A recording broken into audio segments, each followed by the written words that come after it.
Hello and welcome. I'm Arman Khodaei. I am a 26-year-old on the autism spectrum, or at least for the moment on the autism spectrum. Assuming that autism as we know it will exist come the year 2013. So many of you have probably heard about the DSM-5. The DSM-5 is the DSM, it is the criteria, the manual, the guidebook for evaluating and diagnosing conditions, disorders, etc. So autism under the DSM-5 will undergo some revisions, to say the least, to be gentle about it. Some of these revisions have caused panic and uproar, and some of this panic is justified. At first, it was looking like that autism and Asperger's would be merged as one. But if we look closer at the picture, there is some concern that people who are considered higher functioning or Asperger's, and I don't use the term higher functioning as a derogative, but just to explain, clarify, so that some of these people, some of these individuals would no longer have the diagnosis, and which would completely mean any sort of help or whatever would go away. And yet, as an individual, the person would be the same person. A lot of people have Asperger's, a lot of people who are considered to be high-function autistic, such as myself. I don't have an Asperger's diagnosis, but I have autism. That's my diagnosis, autism, but I would probably be considered high-functioning. So, if that diagnosis goes away, that doesn't change who we are, doesn't change us who we are as a person. So if we have a hard time talking to people, if we have a hard time making eye contact, if we have a hard time with our body language, if we have a hard time processing things, if we have a hard time getting a job, maintaining a job, etc., those conditions do not go away. If we get lots of anxiety, if we get sensory overload, those things do not go away. Now, you might say, oh, under the DSM-5, you no longer have Asperger's. And you know what? We're not even going to say you're autistic now. Or you were once considered autistic, but, away with that. So, originally it was looking like, that it'd be more, more broad. There's been some proposal about having levels of autism, which is like, I guess, like saying you're more impacted by autism, you're more high functioning. It's an interesting theory. So why all this hoopla about the DSM-5? What happened?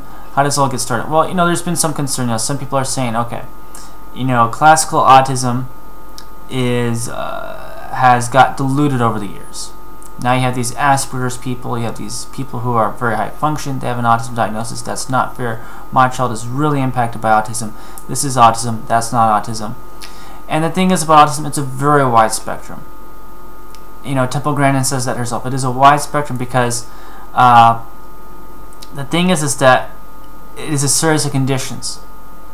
And the thing about psychology, when you're diagnosing a condition, the thing about psychology, it looks at the outside. It does not look at the inside. It doesn't look at the brain. Well, sometimes it does to an extent. Like, theory of mind. They say this person has not developed a theory of mind. So there is some psychological aspects. I mean, psychologically internal aspects that are looked at. But psychology, you look at behaviors. Schizophrenia, you don't say this person is thinking this, so therefore they're schizophrenic. You say this person is talking to people I do not see, they're spewing blah blah blah, they're schizophrenic. Some disabilities are more clear-cut than others. If you're blind, it's very obvious, you can't see. If you're deaf, you can't hear. Or hearing impaired, you have a hard time hearing. So the thing about autism is that there are the characteristics. There's the stimming behaviors. There's the not reading body language, not responding to other people talking to you. All these, things that could be externally done, but some people, they might be, outgoing a little bit. They might actually have a vocabulary. At the same time, a lot of the social things don't get to them. They might have the anxiety that comes with autism sometimes. They might have had a speech delay when younger, which is actually one of the things that you need to get an autism diagnosis. If you don't have a speech delay under DSM-4, you would have like an Asperger's diagnosis. And I know of many people who have an Asperger's diagnosis who actually qualify for an autism diagnosis. There are some people who are very impacted with Asperger's, but they got diagnosed with that because of that whole speech delay difference. And that's actually one of the biggest, one of the more controversial aspects is the speech delay thing, because of what I mentioned there. You know, you can have a wide range of an Asperger's, which I consider Asperger's to be very similar to autism, but not quite, because you know, usually an Asperger's person doesn't have as many characteristics. Sometimes they do have as many, but they didn't have that speech delay. So it gets very confusing.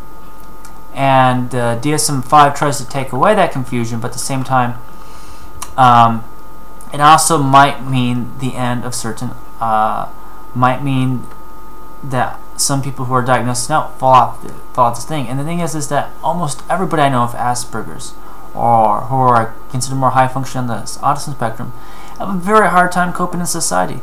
They live with their parents in their 30s and 40s or whatever. These are people in my groups I'm thinking about. I run my groups, and you know, this is you know, at the age of 26, I'm still living with my dad, and I'm not financially independent. I am not at that stage. I'm working towards that. You know, some people though, with an autism diagnosis, you know, reach that level, and there are even people who, with an autism, you know, might say, oh, they're very classic autism, but you know, you get Sue Rubin, who's even nonverbal. She's a very successful individual. You know, Temple Grandin, very successful individual. So the point I'm getting at is that autism is a messy thing. Now, the thing is that some psychologists, you know, they're looking for an excuse to not diagnose people, and this is giving people excuse. You know, ultimately though, it's all about interpretation. It's all about how a psychologist interprets it. Is this person autistic at the time of diagnosing them? So, would a psychologist diagnose me with autism today? Maybe, maybe not. Perhaps not, because of how far I've come. Even though I've been there, you know, they might say you come very far, but now you're not autistic, which is not true. Just because I don't have the diagnosis, it doesn't change who I am. It just means that I've learned to overcome certain aspects, but still, you know, a lot of things still impact me. A lot of things will still impact everybody who has a diagnosis that falls off, but they will still be very much hindered. Now, though, any chance that support goes away. Now the school districts don't have to honor that support. And that is a very compromising situation. And not good. And I think ultimately too that the school systems really want that to happen, because any excuse for the school system to not have to do something they like, because that means saving money. And so, and some, like some of the parents who have their child who is, you know, much more impaired, you know, they, you know, some of them get very offended when they see someone like me or someone else who is much more higher function and having an autism diagnosis. They're like, you're not autistic. I've had people say that. Well, no, it's not true. Autism is a wide spectrum, as I said before. It's a wide spectrum and impacts people to varying degrees. And so it needs to be recognized as a spectrum. So ultimately, though, it really comes down to interpretation. Unlike being deaf or blind, autism is not as clear-cut. Autism really is, you know, while there's a lot of external characteristics, there's also a lot of this going on, a lot of, you know, in the mind, and you can't get into that person's mind, and psychology doesn't allow that because it's about observation. That's the way it is, because, you know, when you do something scientific, you have to base it off observation. So what will happen if this gets through, if the DSM-5 changes get accepted? Okay, it's not so much about the DSM-5 changes getting accepted, so much about how people implement those changes. If everybody says, oh, now autism has changed, and the psychologist says, oh, now I don't have to diagnose you as autism, the school district says, oh, you don't have autism now, then that's where the problem begins. It's not so much about what it says right now. The wording now is fine, actually. The proposed changes are fine. It's how people are going to implement it that's not fine. And already, you know, there are people who are talking online. No names given, but there are people, you know, out there who are who are looking forward to this excuse to not have to diagnose certain people as autism, and which is not fair. So it's revolutionary in a sense. So it comes down to implementation is really what this is about. How will people choose to implement it, and what will happen for people who had an Asperger's diagnosis, or people who had an autism diagnosis but are considered more mildly impacted? What will happen, to that? It's a good question. And really, if a large majority of people choose to, if a minority of people choose to say, this is what this means, and you people no longer are on the autism spectrum. Of course, it doesn't change who you are, so you're still on the autism spectrum, but according to their definition, you're no longer on the autism spectrum. So what that means is you're going to have a civil war within the autism community. And there's already enough of those. Like the vaccine debate, you go on those online forums, it gets nasty when people talk about vaccines. This will be real nasty. And I mean, there'll be people pissed. There'll be people protesting. It is going to be turbulent. Whether or not it gets changed, I don't think it'll be changed. I think people implement it the way that they implement now. I think the way diagnoses go will go that way. Except for instance, people getting Asperger's diagnosis, they'll get an autism diagnosis, because Asperger's as a diagnosis is going away. So you'll have an autism diagnosis. And I think that's what will end up happening, is because people are just going to raise so much chaos about the way that people choose to implement it, that it's going to be kind of slide. In 5 years from now, people will completely forget about it. But that's my prediction. But ultimately, it is good to ask for a clear-cut version of autism, or say, let's keep the Asperger's diagnosis. Because why get rid of something? Why break something? Why? If something's, they're just saying, if something's not broken, don't fix it. So I'm not saying the autism criteria is perfect in DSM-4. It is not perfect. It really does not do a great job of describing autism. In 1992, was it? 94, 92? Whenever that DSM-4 came out, the understanding of autism was still immature. It was really based off of the earlier works from the 1940s. And then in the 90s, we started to have people like Temple Grandin start to come out, talk about autism more, and even more people on the autism spectrum start to come out and talk about their condition, and it's got more media attention.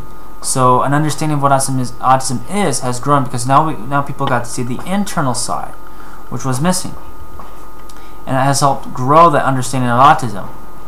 So ultimately, the DSM does need to be changed, but it needs to be changed in a way where no one is left behind. Everybody needs to be included. If it means having 20, now some people have proposed 20 different autism diagnoses, I think it's a bad idea. There's been something called autisms.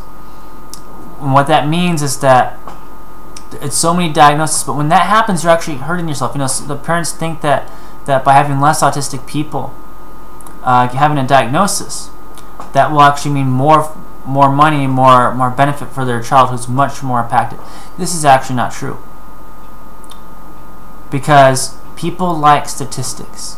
A bigger statistic is going to mean more financial support.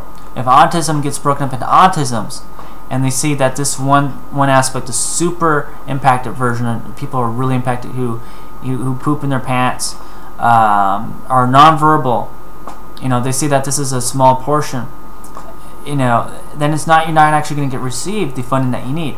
So it's actually kind of a catch-22 going on there. So ultimately, it actually does not serve anyone to break it up into a zillion parts. So something needs to be figured out, but as it is, it's not really perfect. What will end up working in the long run, I do not know. How will this end up playing out 100%? I do not know. But I do think in the end, everything will work out. If it doesn't work out, I promise you in 2013, that I will definitely start a campaign to fix this problem. It's not a problem yet. You know, we still got till March of 2013. But if in 2013, you know, things start to go down the drain for the autism community because of because of these proposed changes, which will no longer be proposed, which will become actual changes. If it hampers the autism community, if it really destroys people's lives instead of empowering people's lives, then I will raise hell, and I will push for legislation. I will get signatures. I will do whatever it takes. I will go to conferences and speak to the people. I will network with the right people. It's not going to happen. Enough people will get behind it. It's not going to happen. So anyway, I do think that in the end it's going to work out. But it's something just to take into consideration. So next year is going to be a very interesting year. And I know people have wanted me to talk about the DSM-5. In the long run, my view is that we don't have anything to worry about. But if there is something to worry about, then you can sure bet that I'm not going to let this stand, and many other people are not going to let this stand. And so there you go. So I thank you for watching today's video, and I wish you an awesome day of awesomeness. Thank you.